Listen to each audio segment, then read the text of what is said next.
Você é constantemente dominado pelas suas emoções e acaba fazendo coisas precipitadas? Então, pegue o seu cuscuz, jogue galinha de Gramado, Rio Grande do Sul, uma galinha que pasta, porque o ato de hoje é inteligência emocional, uma mola propulsora.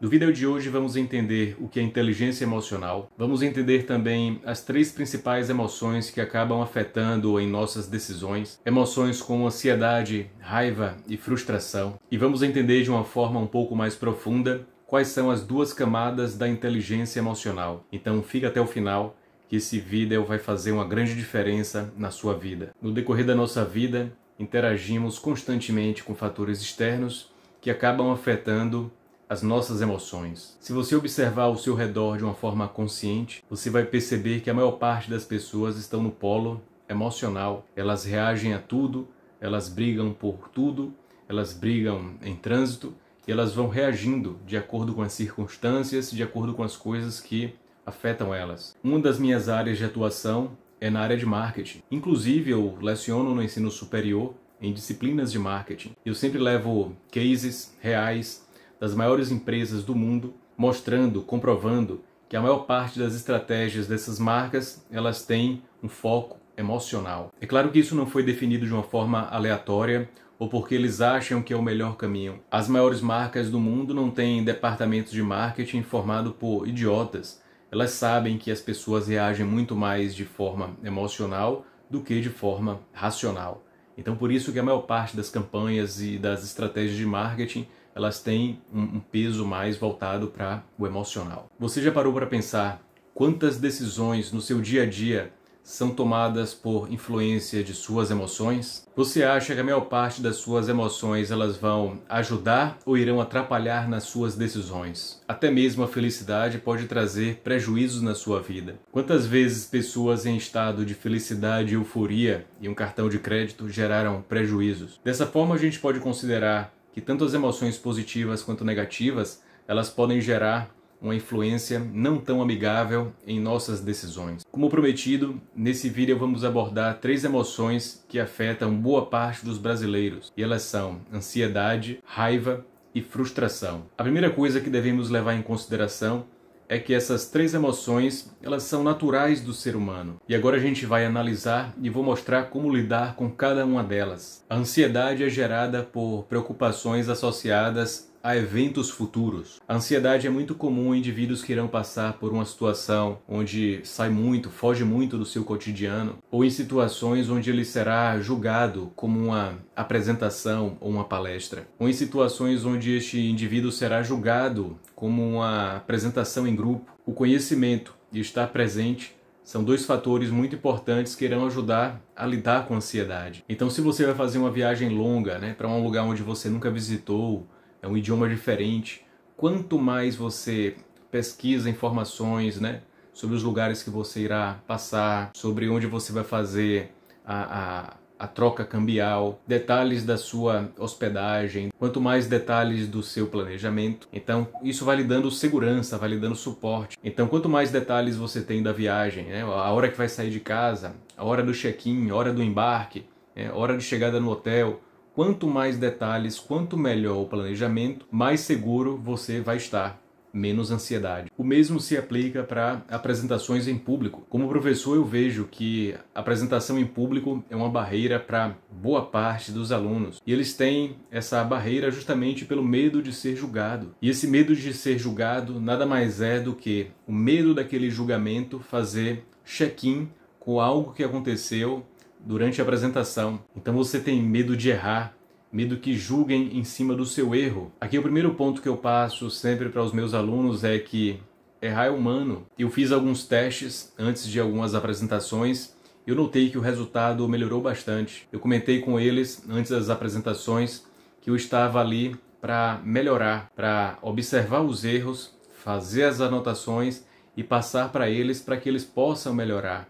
Ali é o momento de errar. Eu sempre deixo claro que eu não estou ali para prejudicar ninguém, para segurar ninguém, que na verdade eu estou ali para melhorar, melhorar a rota, polir o diamante bruto, transformar em diamantes polidos. Então é isso. quando a gente passa essa noção, quando a gente absorve essa ideia de que estamos aprendendo e evoluindo, esse julgamento que a gente faz de nós mesmos acaba ficando um pouco menos crítico. Vamos falar agora da raiva. Ela é causada por uma intensa insatisfação ou irritação em relação a algo ou alguém. Lidar com a raiva pode ser muito difícil no início, mas com o passar do tempo, ela começa a ser melhor controlada e melhor entendida. Quando algo te deixa irritado, a primeira coisa que você precisa pensar é na solução. Então, quanto mais você pensa no problema, mais tempo você ficará irritado. Na primeira vez que eu apliquei isso de uma forma consciente, eu tive um resultado extraordinário. Certa vez eu estava fazendo trabalho com outras pessoas e uma das pessoas não estava entregando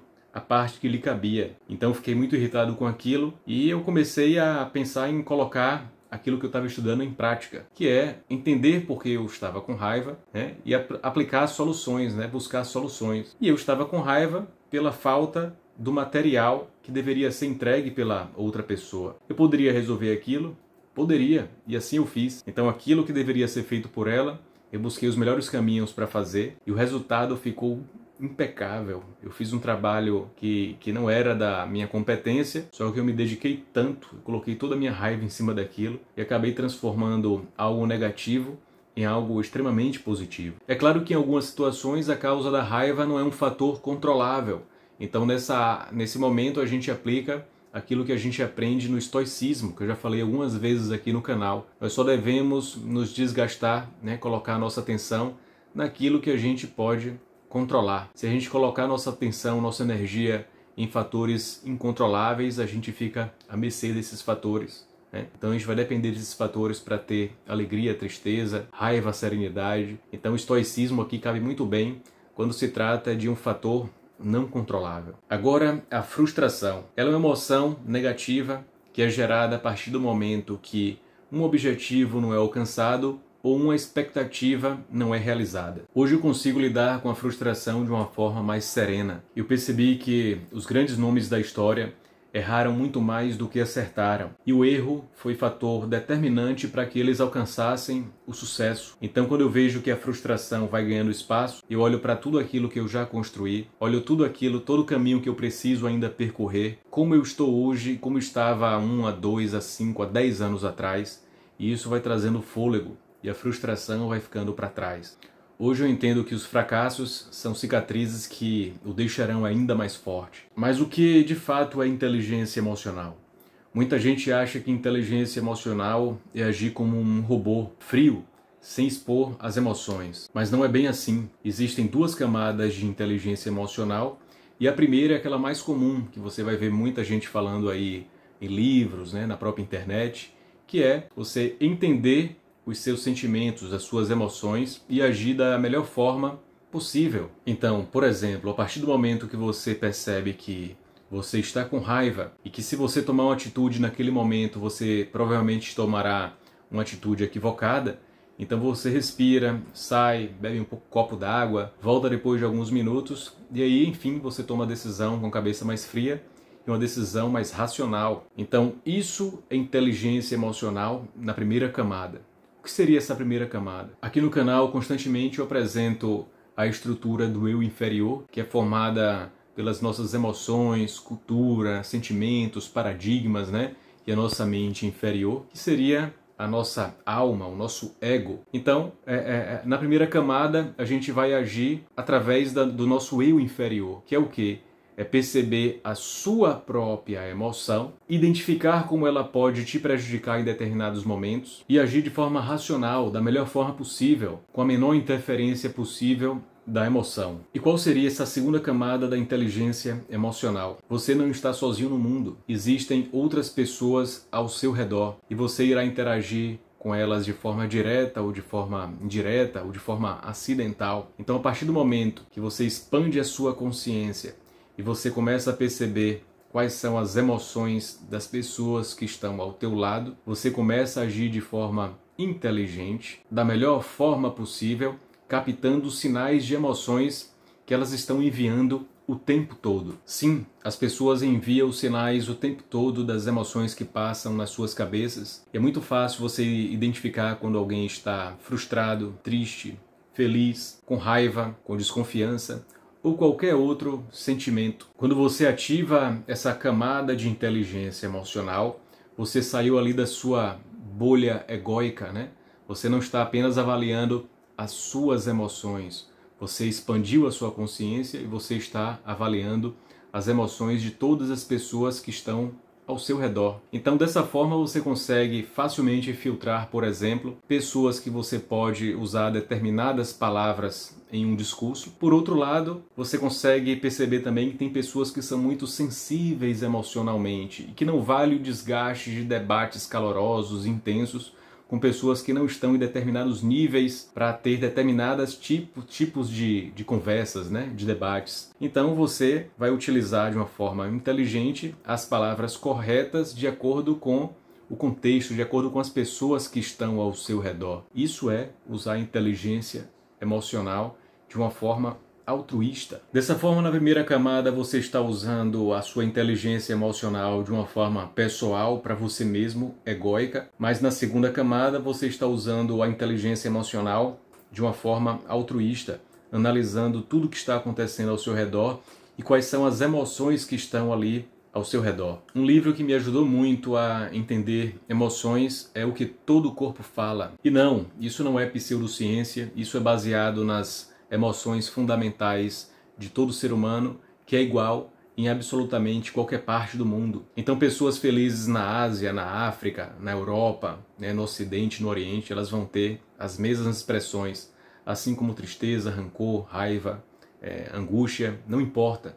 Os sinais, eles são exatamente os mesmos. Eu aplico constantemente esse tipo de conhecimento em sala de aula e consigo detectar facilmente as pessoas que estão com a cabeça em outro mundo, ou que quando estão com dúvida, ou quando estão desconfortáveis com alguma situação, ou quando estão passando por algum problema em casa ou no trabalho. Então tudo isso é facilmente identificável, ainda mais porque eu estou ali na frente da sala e estou observando as expressões e microexpressões de todos os alunos. Por exemplo, eu gosto muito de dar aula trazendo cases, trazendo exemplos para ficar mais claro aquilo que eu estou apresentando teoricamente. Então, certa vez eu fui aproximar de um aluno e ele, por ser muito introvertido, ele sentiu que eu ia trazer ele ali como exemplo, alguma coisa ali relacionado a ele. Então ele se fechou, cruzou os braços e arqueou os ombros. Então imediatamente eu percebi, sem olhar para ele diretamente, eu percebi que ele não queria